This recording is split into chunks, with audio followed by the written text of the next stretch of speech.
Good afternoon, good morning, good evening, depending on where you are on this fast forward planet, which remains wrapped in a pandemic.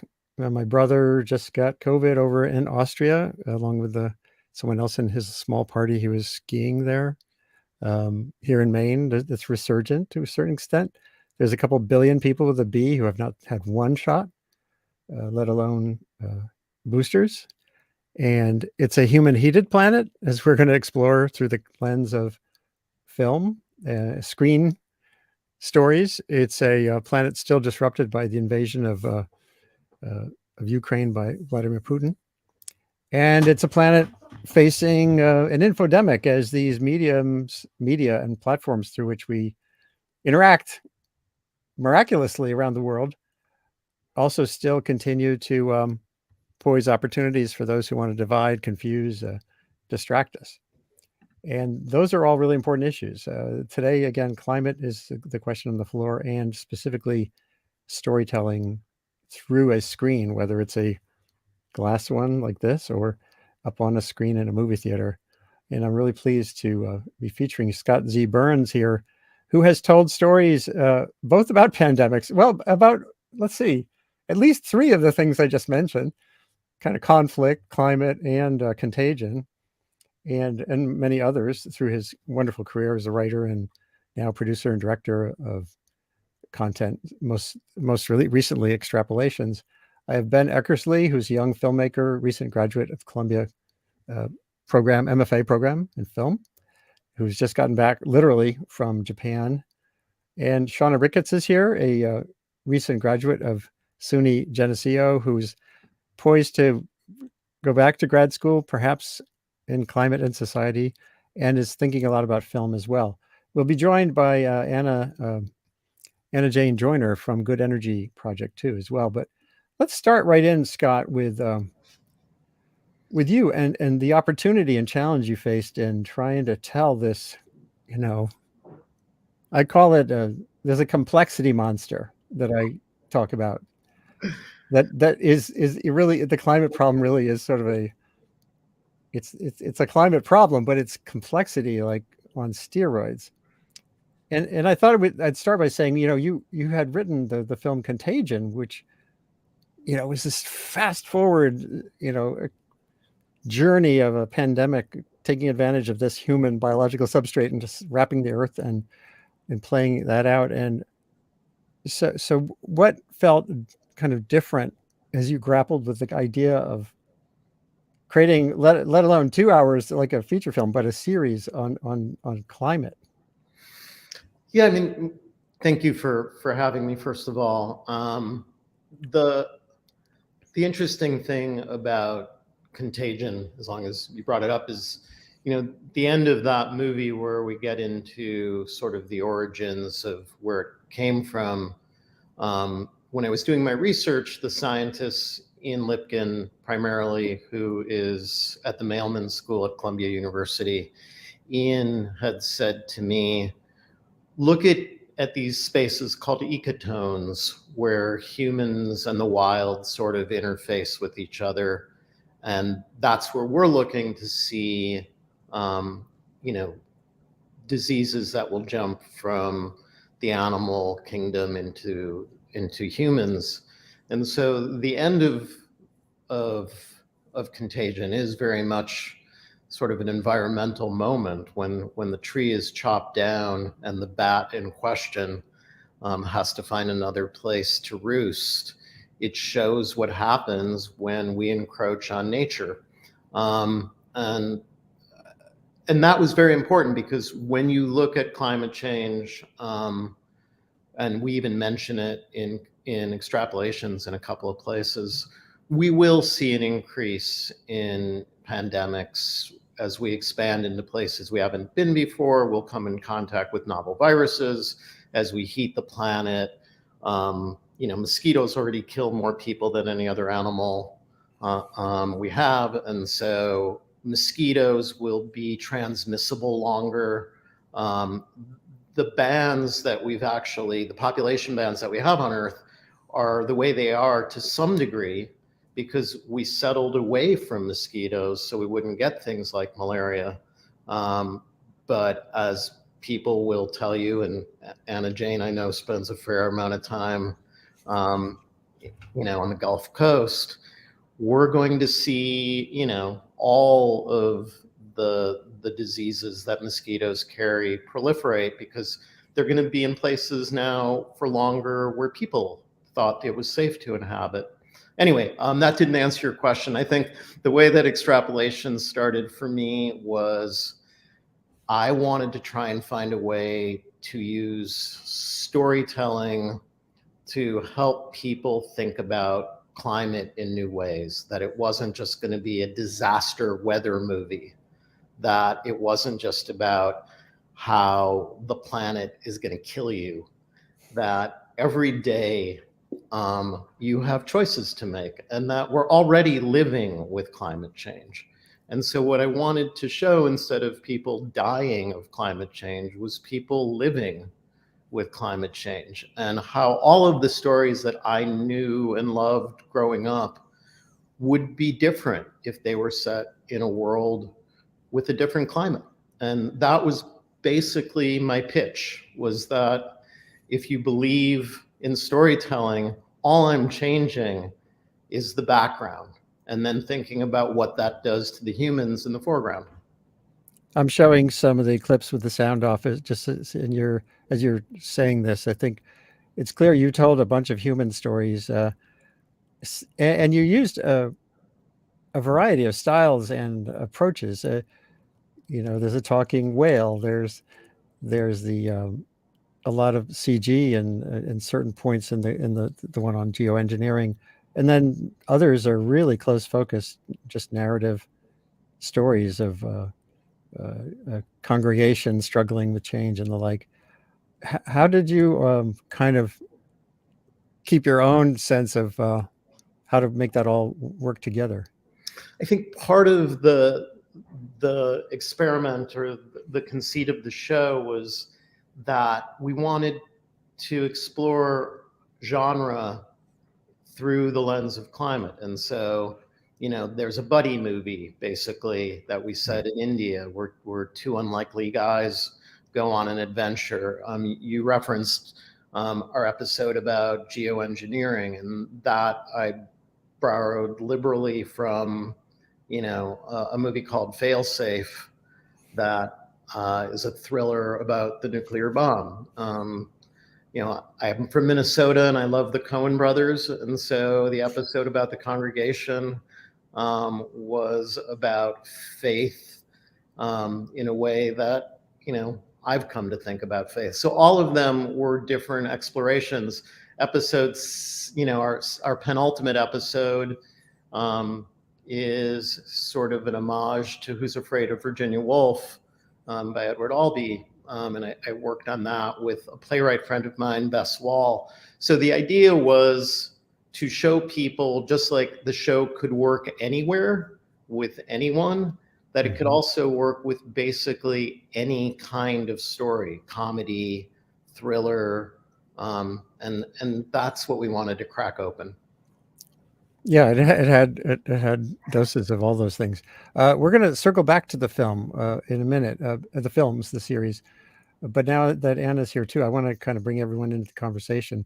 And thanks. So again, this is Scott Z. Burns, who's the writer, director of this 8-part series that just wrapped on Apple Plus TV, which is still, of course, viewable there, and has written many other films over the years.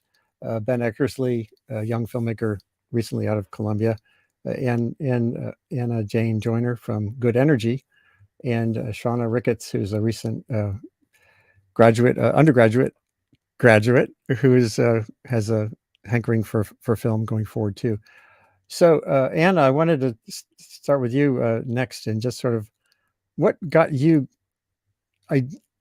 pushing in on this question. There's a gap in the universe, in the film universe. I know you guys have done some numbers. You ran the numbers, and they're pretty impressive numbers in terms of what isn't out there.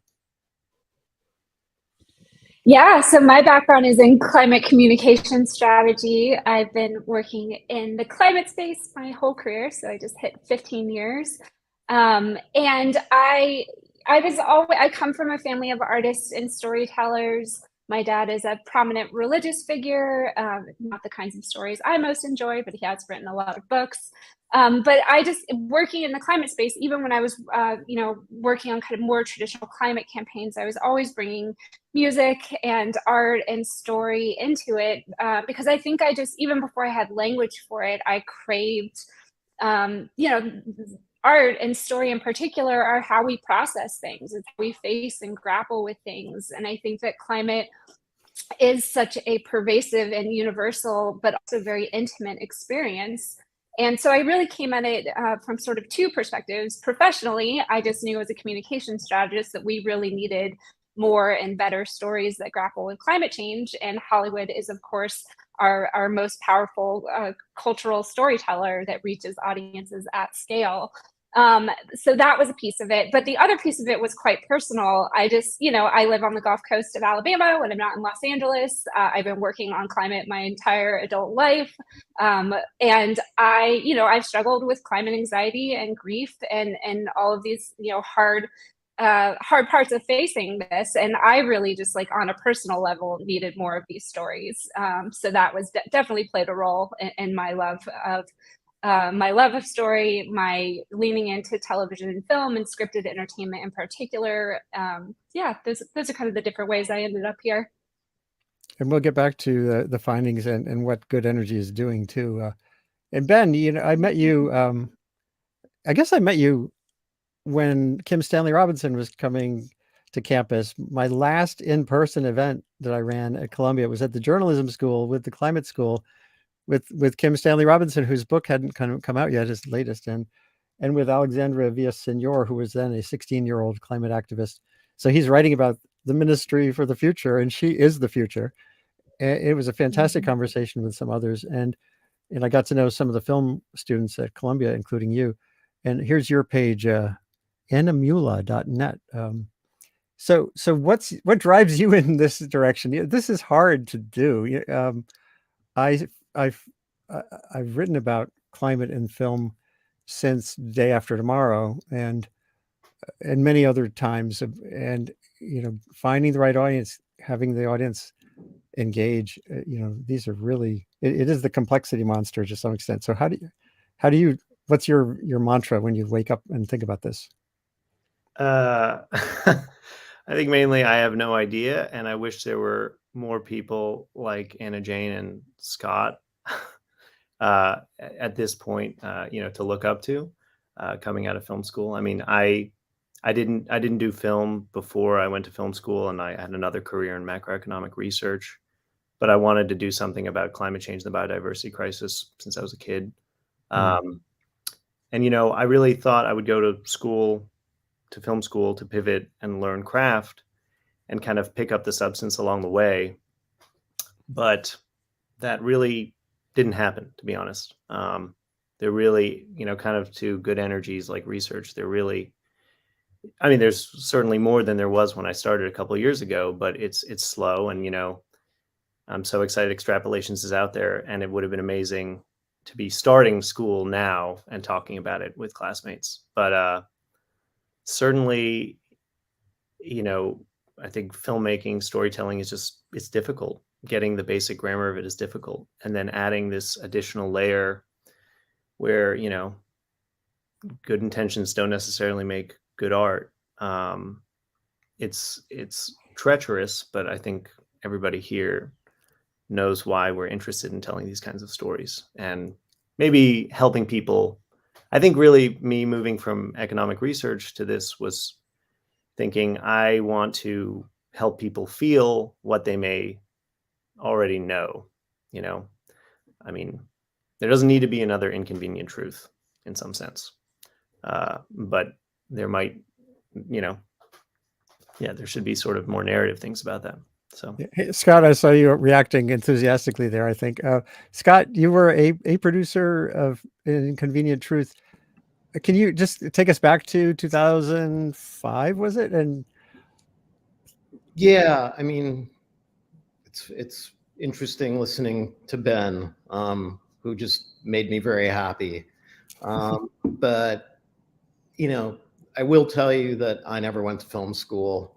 And, that I just loved movies and I learned by watching.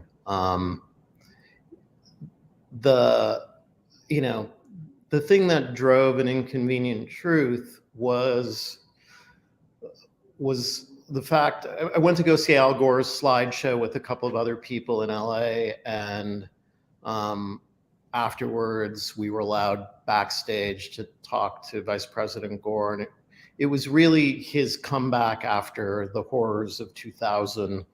And we said to him, you can talk to 200 people a night doing it this way, or if we make a movie, you can reach a lot more people. And he began to trust us. And then as a filmmaker, Davis Guggenheim and I talked a lot about a documentary called The Last Waltz, which I love.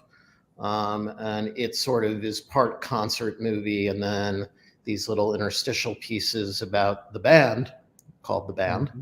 And we used that basically as a model of going from Al's lecture, which was our concert, to learning more about Al, the person, and why he had made these choices. So that was the whole idea of that film. I think back then we were still dealing with a cohort of climate deniers. Mm-hmm. I don't know that they are in evidence so much anymore. What is frightening to me now are climate opportunists that exist in the world, and also people who are very freaked out about how we talk about this, to the point where it can become paralyzing, because as Ben just said, as a storyteller, what is your obligation? And in my estimation, your obligation is to entertain and to move people. And if some people are going to be scared, then they're going to be scared. And if you make a comedy and some people are going to laugh, they're going to laugh. And that the fear we have in telling stories about this is a really self-defeating narrative. And I think when we look at how as a society we come to understand wars, like, if you want to learn about the Vietnam War, you go and you watch a handful of really great movies. And I don't think we should have so much preciousness around, oh my God, what if we make someone scared, or geez, we don't want someone to give up hope. I think that those shouldn't be the concerns of the artist. The story should be the concern of the artist. Well, what you say resonates with something else I've thought about climate change. I first started writing about this in 1988, and I've written literally thousands of pieces. Here's my museum piece from 1988, the year the IPCC was formed, and 3 or 4 years before the treaty. And people ask, why aren't people getting the climate story? And I think the last thing we need is more stories that are about the climate story, meaning the singular phenomenon of climate change. It's a diversity of approaches. It's a prismatic issue. And just as the same thing is there on the sort of action front is on the storytelling front, I think. I tell young people, find your part of the prism, find the face of the prism that shines most for you and fits your skills. The same thing for storytelling, I think. Maybe that gets to what Ben was saying about, we don't need more Inconvenient Truths. I think we need 1,000 different kinds of films. Even the one about blowing up pipelines, which has just come out. Shauna, could you just introduce yourself a little bit, and then I want to get back to Anna on this too. So Shauna, you grew up right near where I lived for the last 30 years in Cold Spring, I think, in the Hudson Valley. And so what's drawn you into these kinds of questions? You could do anything with your skills now as a young person. Yeah, so I actually have been working in documentary filmmaking for the last 5 years. After I graduated, I actually moved to Bulgaria, and I was completing a Fulbright there, and I started a film festival, which is actually still running basically as a way to get younger people engaged with kind of their micro environments and how they view their current communities, but also kind of the way they think outside communities are viewing their own community too. And so in working in documentary in New York, I've actually had the opportunity to work on a 1.5 year long project about Cape Cod, actually, and the shark and seal populations.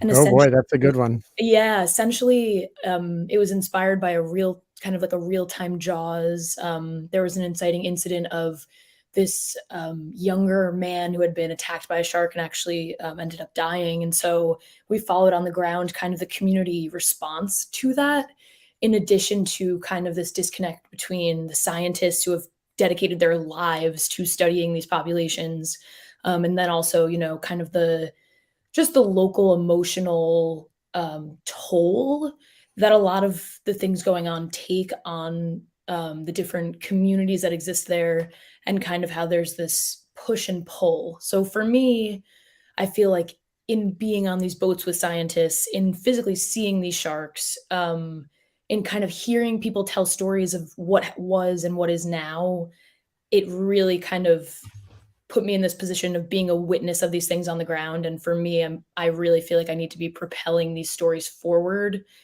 preferably in a quicker way.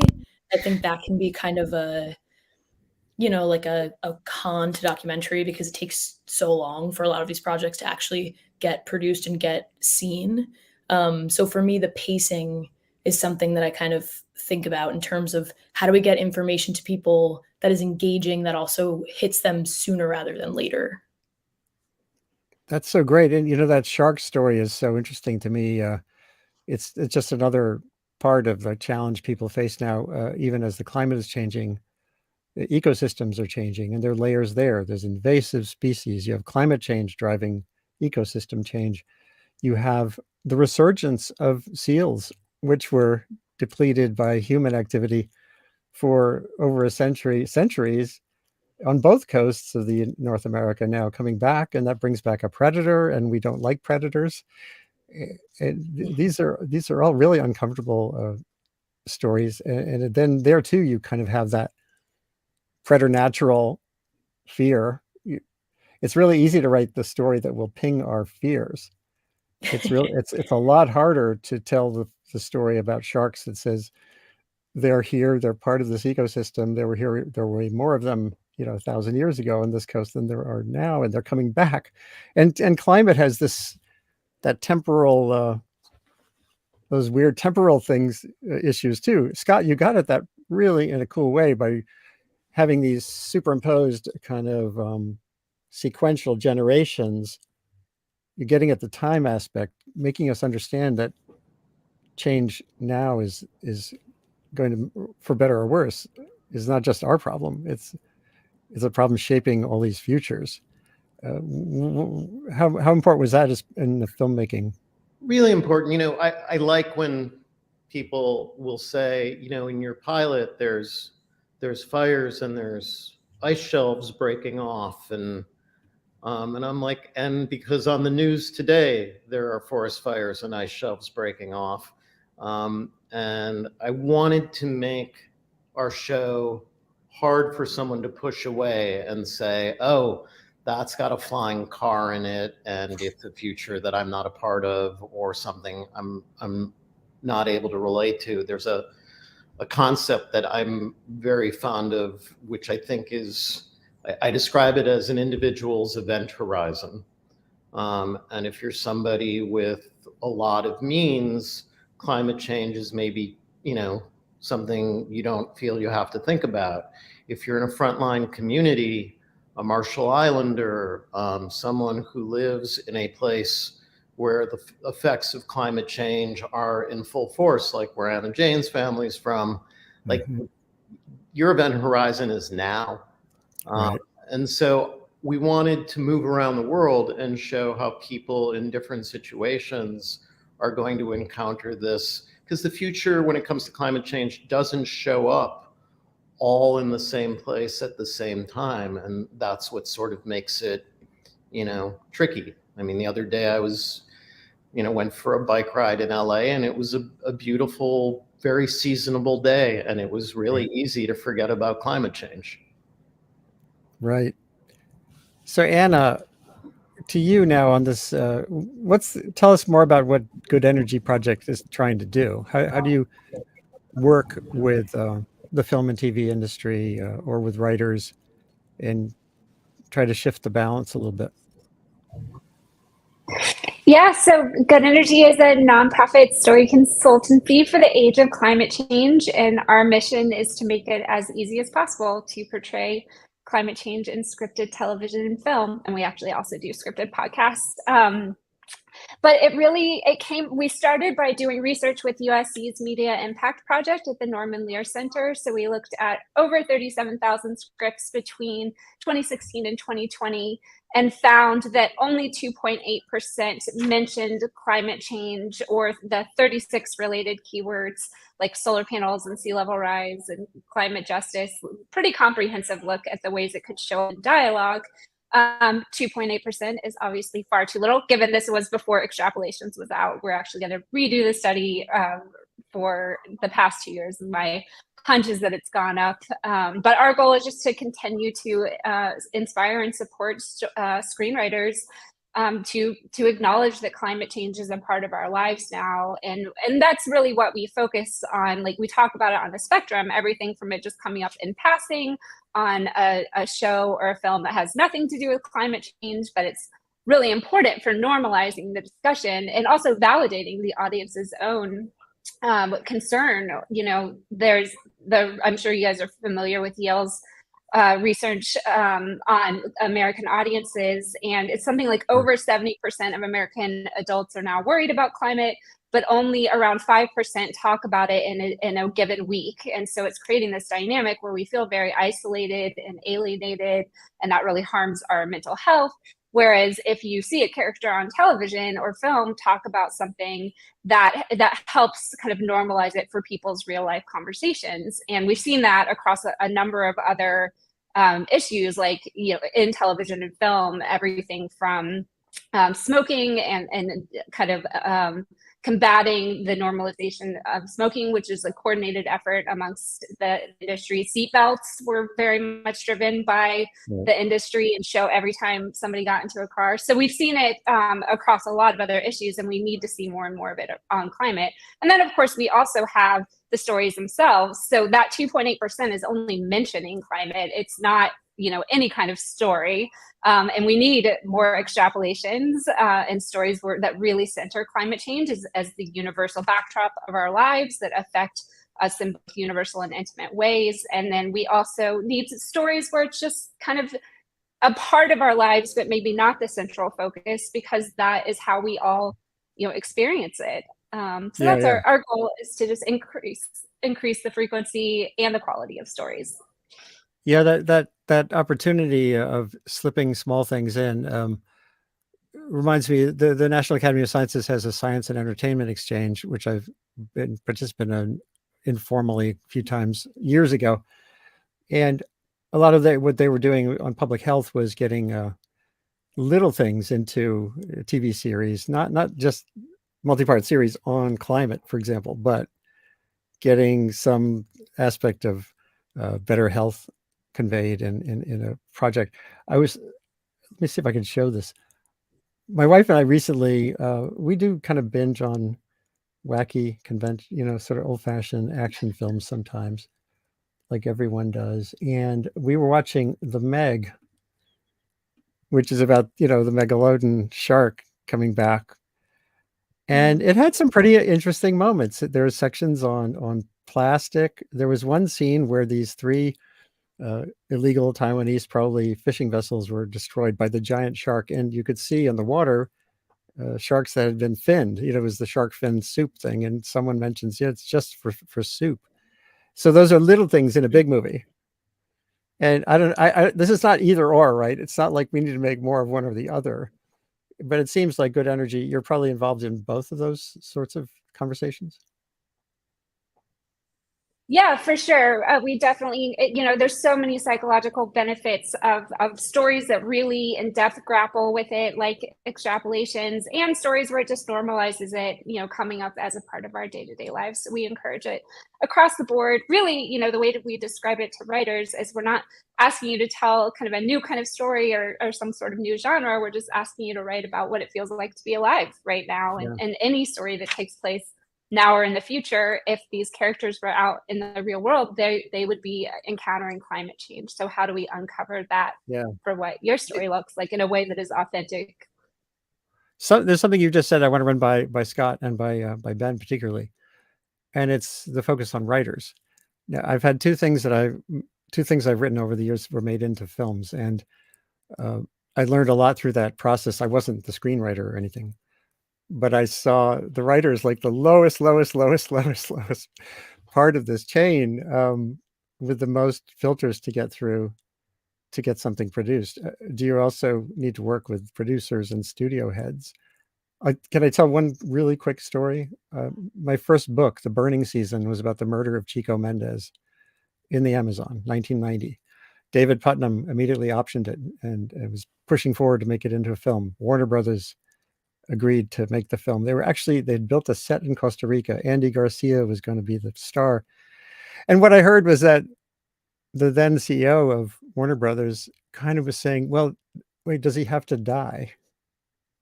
Meaning the whole story was about the assassination of Chico Mendes, but it's kind of a bummer, and obviously that's sort of a caricature. It got made by HBO in the end, actually. And it was Raul Julia, and it was a wonderful film and won 3 Golden Globes, etc. The Burning Season. But there was something in that sort of top control. Scott, how do you, now you're a producer on this too, but how do you get more stuff through these filters? Someone out there, some bean counter will be saying, well, this wasn't a blockbuster or whatever, and so why are we going to do more? I don't know how that one works. I have two answers. I think the answer that I want to give Shauna and Ben is, Extrapolations had more than one potential buyer. There were actually 3 studios that expressed serious interest in it. And for me, that said that the marketplace had really changed. That being said, that didn't inoculate me from conversations about, gee, is this hopeful? Does this have to happen? Is the whale going to be okay? So that still goes on, but that to me is a larger problem, and it has 2 aspects to it that I also want to mention to Shauna and Ben, because Anna's probably sick of hearing me talk about this at this point. One is that, you're going to encounter people who say, well, your story has to be hopeful. Your story has to be truthful. That's all your story has to be, is truthful. Whether someone derives hope from it or not, you can't possibly take responsibility for. There are people who see really sad stories and it motivates them. There are other people who shut down. You cannot be accountable for how an audience member, responds to a piece of art. That's, they don't have people at museums tracking someone going, oh my God, that painting made someone sad. It made them feel. And that's what we're supposed to do, is make people feel. So that's my first thing. What I always tell people in studio kind of meetings is, can we stop using hope and start talking about courage and bravery? Is the character brave? Do they exhibit courage? Because to me, sitting around watching a story about someone who's overwhelmed by the world around them, and so they just fold up and wilt, like, that's not going to be a great story no matter what we're talking about. So again, I really worry when we start contemplating the propagandizing of art across the board, and I don't think it works. I think audience members smell that coming 100 miles away. Boy, those are really wonderful words. I think there's a lot of truth in what you just offered there.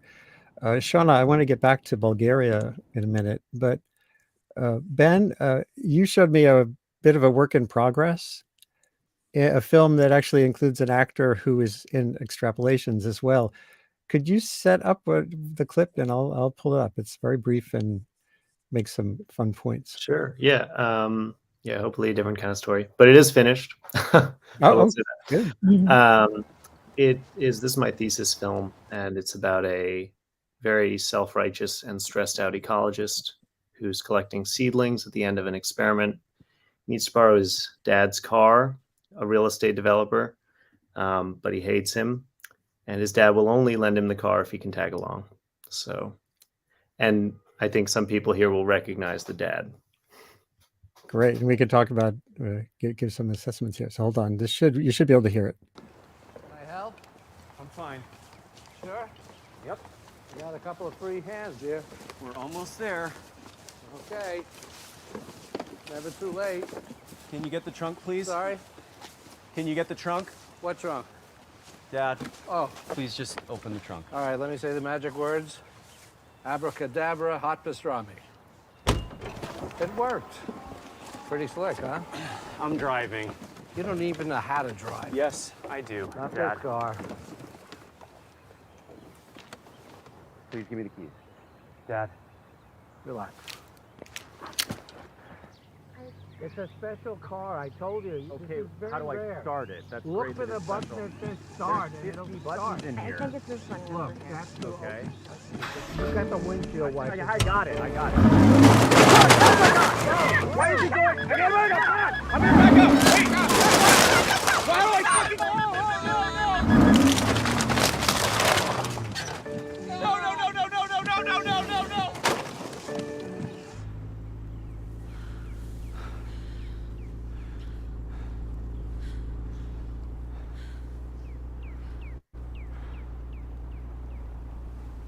I've never seen anything like this in all my years of driving.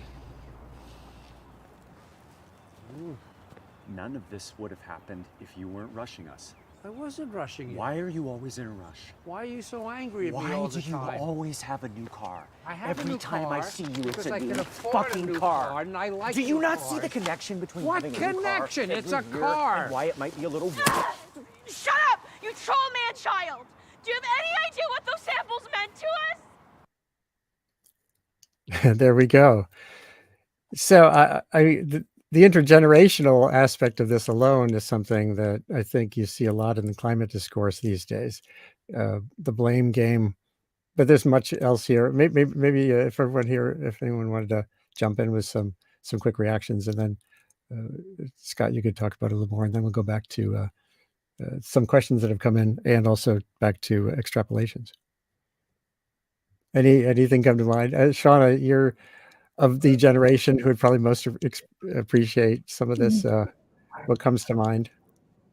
I just feel like in watching this, I felt like I was almost reading a page from someone's life, like in the Hudson Valley, honestly. Like just even the setting kind of felt like it was maybe filmed there. And also kind of just this kind of divide between, you know, the younger generation and the older generation and how we view every day and these little things that we're trying to do to help kind of progress things forward. And that's kind of what these samples felt like to me. So I really enjoyed it. And Scott, so you worked with Peter Rieger, right? Yeah. Who is, as Ben would know, is amazing and awesome and lovely and such an underutilized resource. But yeah, I agree with what Shauna said. I think a big path into this story is the intergenerational story. You know, I hear people say all the time, and even our politicians say, you know, well, what are we going to tell our children? You know, first of all, since when does that actually matter? We have been fucking over our children for a really long time. And to think that saying we're sorry is somehow exculpatory or makes it okay is is really absurd to me.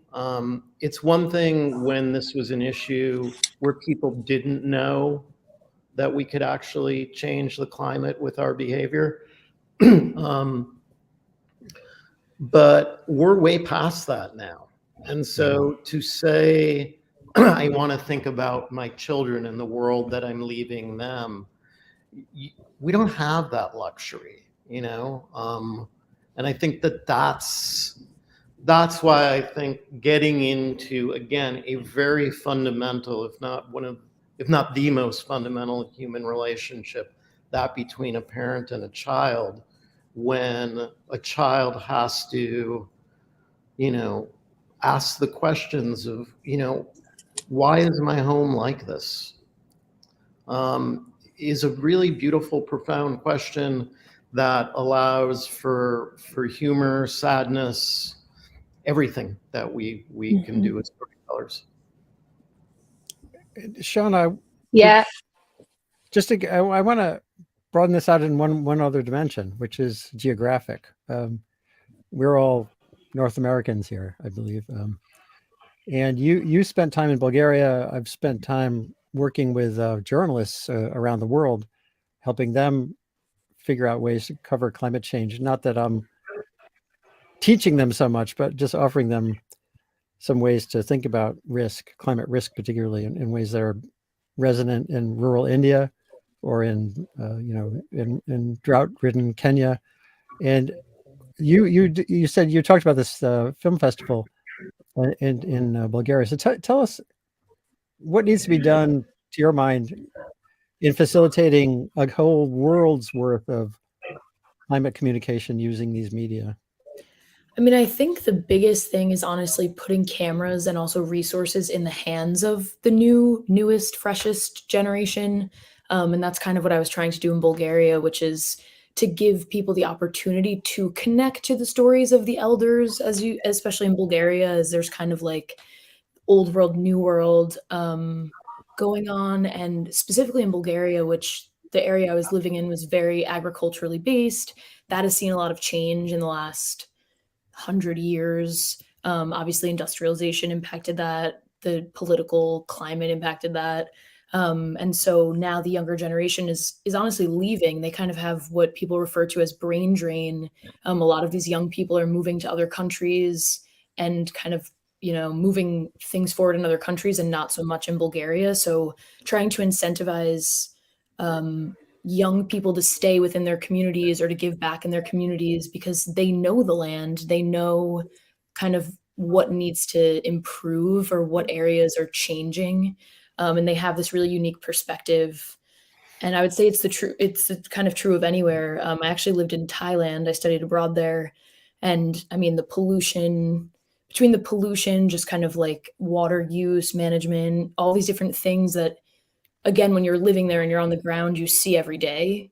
But if you leave and you come back 20 years later, there's this lapse almost in perspective. And I think like giving people the tools to actually show that rather than have someone from the New York Times come and cover something, here and there. It's about consistent truth, consistent storytelling. Oh boy, that resonates with me in so many ways, having been at the New York Times for 21 years in different ways. And that whole the parachute model of journalism, which of course I did with the burning season. I wrote the book. I spent 4 months in the Amazon, but it was 4 months. And I lived with the rubber tappers. I said, I'm not here. I'm here to help, resonate your story, not to appropriate it so much. A book and then a movie ultimately are sort of an appropriation. But the 4 months I spent there was my commitment to the complexity and reality of the story. And now what I try to do more and more is not storytelling, but facilitating story sharing through my program at Columbia. And that feels to me, again, thinking back to what we were saying earlier, the prismatic nature of extrapolations, the prismatic nature of the climate problem. It's an energy problem, it's a technology problem, it's a politics problem, it's a perception problem, it's a biophysical problem, it's every problem. And having more and more facets of that conveyed, not so much hammering a point as facilitating awareness and conversations just feels like the story. That's the job for me at this time, but not necessarily for everyone. Yeah, Anna, is there merit? I try on these webcasts, I try to kind of facilitate actual, let's do something next month that can be different. Is there another conversation to have that connects the sort of the good energy training with some of what Shauna is talking about here? We can talk. I mean, I don't mean we need to go into it for something we can follow up. Sure. I mean, I definitely think that intersectional justice and making sure that not only the stories we're telling honor, that the people who contribute least to this problem are often on the front lines, everything from Cancer Alley in the Gulf Coast and how when there's these major storms, it's oftentimes people who don't have cars or who, are already vulnerable are put into a more vulnerable situation that is exacerbated by climate change. But I wanted just to answer your question about Ben's clip, because that touched on a few things for me. One, I think I really love the character of Alana in Extrapolations, which is episode 3. And it's a younger woman who is very angry at her parents and at this older generation, and kind of goes on this spiritual journey to try to reconcile the justifiable rage that she's experiencing.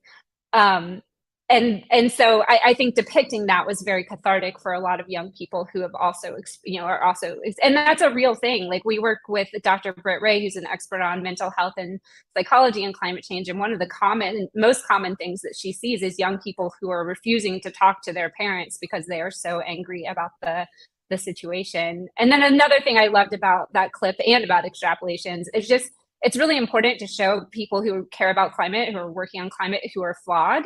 And I think a lot of the writers that we talked to were nervous about that. Like, if we showed flawed characters who care, are we actually doing something bad for the climate movement? And working with Dr. Britt Ray and workshopping that question, we actually came to the conclusion that it's the opposite. Like, we do need to be showing deeply flawed characters because those are the ones that we connect with and relate to, and also like trust on a psychological level more, because we can see ourselves in them. Yeah, so those were kind of my main takeaways from that clip. Thank you for sharing it. Did we lose Andrew? We might have. Come back, Andrew. The other thing that you guys have... Oh, never mind. Sorry. Oh, just real quickly, I also loved how the prismatic idea that, like, entering into the story from what's the most closely to you. Like, I'm drawn to stories on the Gulf Coast because those are the ones that most intimately I connect to. I know, Scott, a lot of the Extrapolation stories were inspired by things that you're passionate about and experiences in your real life. And I think that most of the time that's the most compelling story, is when you can enter it in from that personal place. Yeah, and Extrapolations was really meant to be an invitation in a way. Like, that's why we called it Extrapolations. These are 8 stories. If you look at the years, the reason we did it the way we did was we wanted people to think about what the interceding years could be, what the other stories are. And we tried to do, as many stories as we could from the global South. But we need to do more of that, because the global South is going to bear the brunt of this crisis, both in terms of what it's going to do to them agriculturally as we get into more extractive capitalism, even more than we've already done. So, our hope was with this show was that, next year there'll be 3 climate change shows, and someday there'll be as many climate change shows as there are cop shows, because I don't understand why that's not, like, that can't be a thing. We don't, Dorothy Fortenberry, who I worked with on the show, who's a writer on Handmaid's Tale, always would say the shows that don't take into account climate change, the ones that are set in, that deal with life, but the weather is not, factored in, the climate's not factored in. Those are the science fiction shows, because they're pretending that their stories take place on a planet that doesn't exist anymore. And so, we're very sensitive about being called a sci-fi show, because we're really a speculative fiction show. And we don't own speculation. I think that's something we all need to do, to think about where this path goes.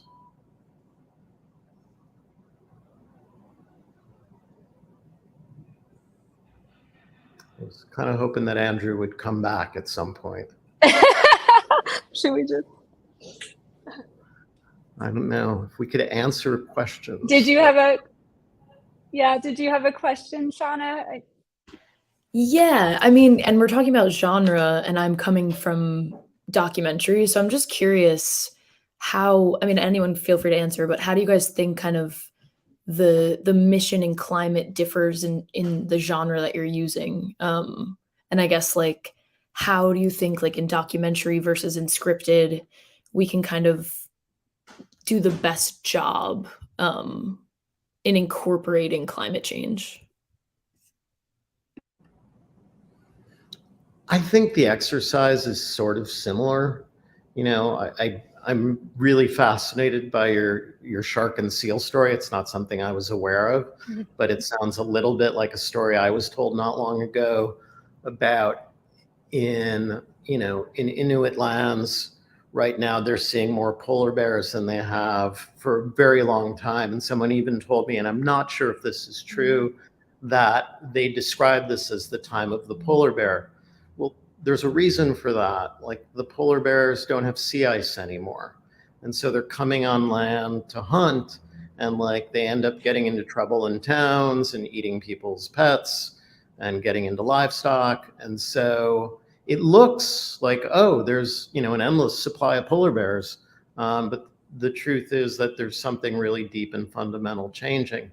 And I can imagine either a doc or a scripted story working on that. And so, I think the exercise is more of what's a really cool story that has characters that people are going to engage with.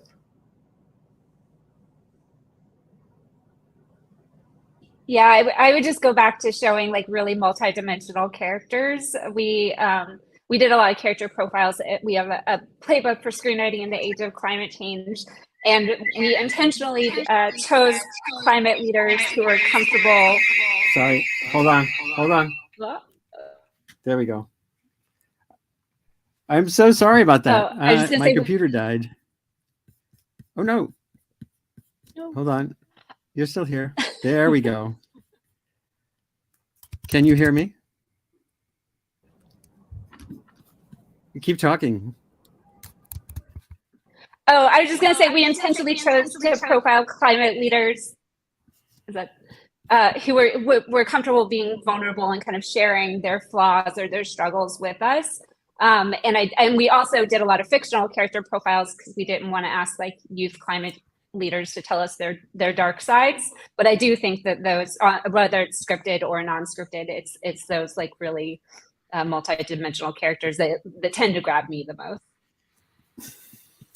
Amazing. I really love the fact that you all picked up the ball and ran with it. And I'd like you to keep doing that for one more second while I kind of get my settings all right. Ben, do you have any questions as a young filmmaker? Yeah, maybe I could ask one question too, which is, well, I know that Good Energy was also involved in Extrapolations, so maybe both of you can have a take on this. Was there, well, I mean, I'm sure there's more than one, but what was the story that you most wanted to include that was not in it? Or maybe what you want to, a climate story you want to tell right now that's not covered? Well, there were a bunch of stories that we didn't get to do. There was a really interesting story that I learned from a scientist who works in frontline communities in Miami. And we talked a lot about heat rage, how when the temperature goes up, domestic violence increases in frontline communities. And that's not something that I think we've ever really seen or talked about what a hot day does to humankind, or a hot month. I think there's a really fascinating, we had a really crazy psychedelic sort of pollinator story that we were really interested in getting done, but it never quite came together. We also had a really dark pollinator story where prisoners were forced to be fitted with helmets that had like these long probes, and that we use the people that we customarily imprison to suddenly start pollinating. I think the pollinator story is an important one. Again, like, I would encourage you to flip it around and find a story you want to tell. And I bet you'll encounter climate if you scratch the surface before too long. Here I am. I'm back. So sorry about that. My new MacBook Pro just, I don't know what happened. There's a viewer question that came in. Will Extrapolations be available on DVD or anything like that going forward? Is there a point when it gets into a different form of circulation, or does it stay on Apple? Sadly, I think it stays on Apple. That's so terrible. Yeah, I mean, by the way, I will say this, and I'm not a paid spokesperson. I have to say Apple has been a really good partner for us on this. And there's a woman who is their chief sustainability officer named Lisa Jackson, who worked for the EPA for 20 years. She was Barack Obama's head of the EPA, who left there and is their chief sustainability officer. And I was just up there and invited to go to a presentation where they're really committed to getting to net zero by 2030, which is way ahead of our country or China. And so, I like the fact that they're doing the things that need to be done. There's one question I wanted to ask you about what has surprised you in the world in the last year or two as you've been immersed in this. There's several things that you've had in the film that are already kind of unfolding. Make Sunsets is this sort of startup geoengineering outfit that's opportunistic at a tiny scale, claiming to sell carbon credits by lofting balloons into the sky full of sulfur particles. They're in the Silicon Valley, world, and I think about the scenes in your film. They're much more mega tech. But what do you feel is already like in fast forward that maybe you hadn't even thought could be in fast forward yet? There's a plot line that I'm fascinated by that, again, is, I think, emerging in front of us right now. And I think it, in my mind, it involves a few technological things, but I really am concerned about VR and AR and the ability for tech to give us an imitation, version of the world. And that someday you'll wake up and you'll tell your windows, like in the pilot, show me Glacier Bay. And that you can look out your window and see Glacier Bay, and that there can be a wind and a smell of Glacier Bay. And that, what does that do to Glacier Bay? Does that make it expendable? And what does that do to our experience of the wild? I think that, to me, is a really frightening thing, that, if the real becomes expendable, and when I look at our addiction to screens, that's terrifying to me. On the other side, I think what's really positive, and I want to echo what Anna Jane said, when I was making this show, people would say to me, "Oh man, like, you know, be careful, like, what are you doing for self-care?" And I was like, no, no, no, no, no. This is the least self-care I've ever needed around this issue, because I was going to work every day with people who were talking about this and who cared about it. And what Anna Jane said is so important, especially about the intergenerational part of this. The way that you cure yourself is to talk about it with other people and to bring it into the light of day. And this is where TV has sometimes done some good in society. I mean, go watch all old episodes of the Dick Van Dyke Show, and people weren't sleeping in the same bed. Like, we couldn't talk about sex in this country. And we're, you know, kind of having a bad moment around a lot of that right now. But like, we have progressed, and we can use stories to give us a way of talking about, you know, about things that are uncomfortable. And yeah, and I think you all got it. One reality that I mentioned already once, but it's worth mentioning again. In another way, there's no single conversation to have about climate change. There's vulnerability reduction has to happen in pace with emissions reduction. And for some community, that will be more important. That phenomenon, Scott, you mentioned, what was the word you used, of the temporal horizon for people. You know, in developing countries, there's so much anyone can do, whether in your community or through some means of support in a developing country, to reduce vulnerability. That's something you can work on a really short time scale and actually get people safer from fire, or safer from flood, or safer from heat. Christy Ebi, one of the world's leading climate and health and heat experts, University of Washington, I interviewed her in the middle of that epic super heat wave in the Pacific Northwest, and she said, nobody needs to die in a heat wave. So starting that conversation is actually can lead to response like the next week. If you just do a community survey, where are the old people with no air conditioners? That's something you can actually resolve really quickly. And that can lead to the deeper, longer conversations on energy transition, energy equity. So finding those pathways, and film and TV and all the media, I think, serve a valuable purpose as sort of entry points for beginning those conversations. I think we'll call it quits, just because I could talk about this. I think a lot of you are very dug in on these issues. I'd love to think we might be able to do a follow-up, maybe with a couple other people or the like, on some particular angle here to drive conversation forward. Scott, it's just been really valuable to have you break away from your busy schedule, producer, director, writer. I'm sure you have 1,000 things you're working on at any one time.